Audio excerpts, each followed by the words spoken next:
Hey drivers, YouTube's DOT physical expert Dr. Nuesse back again with another video.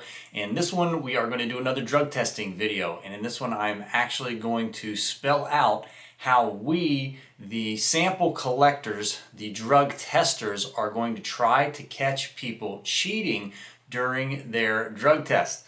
Now, I'm not doing this video to help you cheat on your drug test, but I do feel like you should be informed of what's going on and the procedures when you come in. That's why I do these drug testing videos, so that you're not hit with any surprises. So this one is going to be all about how we either prevent someone from cheating on their drug test during their test, or how we try to catch them cheating during their drug test.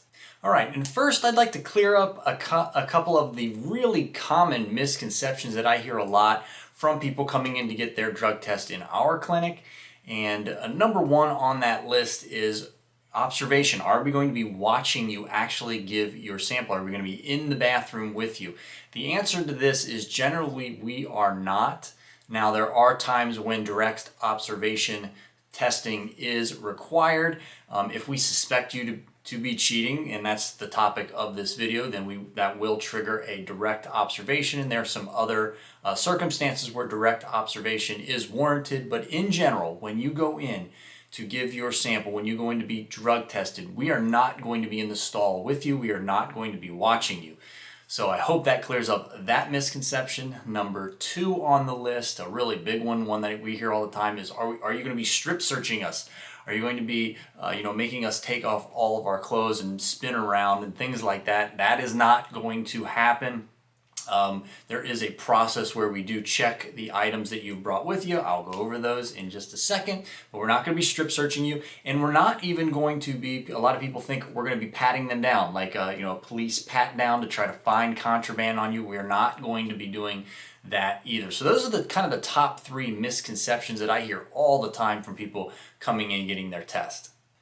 All right, and next let's talk specifically about how people will come in and try to cheat on their drug test or during their drug test. And let's break these up into two different ways that we, the collector, the provider's office, actually tries to prevent someone from cheating. And that's actually in two different ways. One is prevention, things we do to prevent somebody from being able to cheat on their drug test. And number two is how do we catch someone if they are actually cheating during their drug test. And there's a number of different ways to cheat the drug test, some more effective than others. So we're going to talk all about those. So first, let's talk about prevention. What do we do to try to prevent people from cheating on their drug test?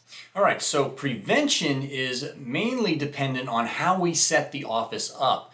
And there are a number of different ways that we, the provider, sets the office up so that it makes it more difficult for somebody to cheat on their drug test.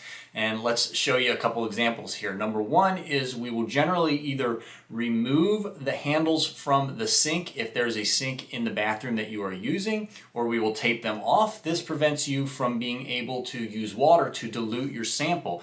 If you add water to your sample, we might not be able to detect it, but in the lab, it might throw the actual drug test off. Number two, and for the same reason, oftentimes we will tape down the toilet tank so you can't get into the top of the toilet, again, to access water. For the same reason, again, we will oftentimes put a bluing agent, a bluing substance into the toilet bowl so that you can't use that water, because we can obviously see, us as the providers, a blue substance in your sample. So if you added the water from the toilet, we'd obviously be able to catch you in that particular case. We're also going to be removing anything unnecessary from the bathroom. You can't wash your hands immediately after you give us your sample. So there won't be any soap in there, hand sanitizer, anything like that. Sometimes not even paper towels. And then we will also, again, we mentioned strip searching and pat downs. We won't be strip searching you, but we will have you, before you go in to give your sample, emptying out your pockets, taking off jackets, hats, unnecessary articles of clothing that you might be able to hide something under. Now, this isn't foolproof. The product, oftentimes known as the Whizzinator, a substance or a system that you can actually strap fake urine onto your body, with like a little body bag, and then give a fake sample in that way. That one's really hard to catch since we're not patting you down and we're not actually having you lift your shirt up and things like that. And that can oftentimes beat these tests. So that is all about prevention. Now let's talk about how we actually try to catch somebody during the test. Before I do that, let me mention that if you are concerned about drug testing and being clean when you go in to get your drug test done, the best way to know that you're going to pass your drug test is to be clean during your drug test. And the best way to know if you're clean is to do home tests. So I will leave a link in the description below to the home drug test that I actually prefer, that I think is very, very accurate.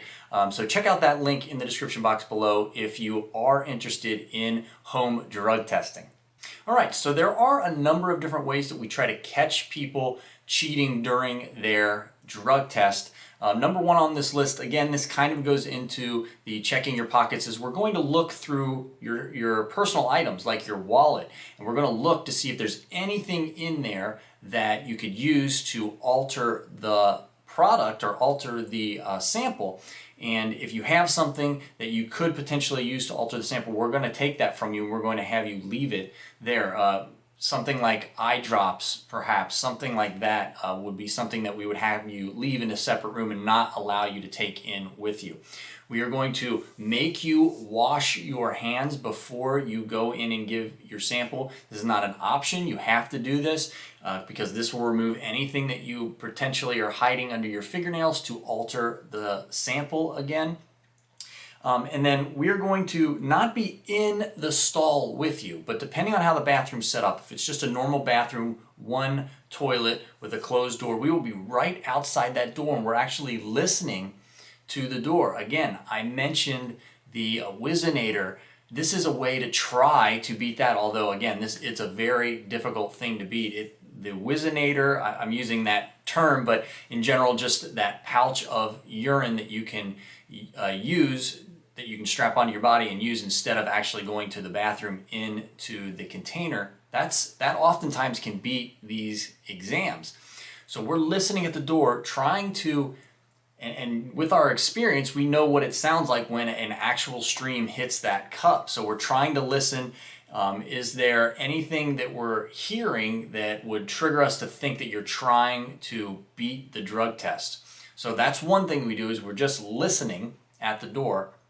And then when you come out and give us your sample, we're going to be checking it immediately. We're going to be checking its odor, making sure we don't think that you put anything in it that changes the odor. We're going to be checking the color. Obviously, if it's blue, we're going to know that you took water out of the toilet bowl and actually altered the sample. We're going to be checking the temperature, because it's got to be the right temperature. When urine comes out of your body, it stays a certain temperature, so we've got to make sure it's in that temperature range. So if you are suspected to be cheating, if we do catch you cheating during the test, then that may cause us to trigger an observed test where we actually have to then watch you give your sample. All right, again, I hope this was very, very helpful. Again, this isn't to help anyone cheat, but I do think the information is valuable. I think you deserve the information when you go in knowing what to expect. All right, until next time, everybody, stay safe.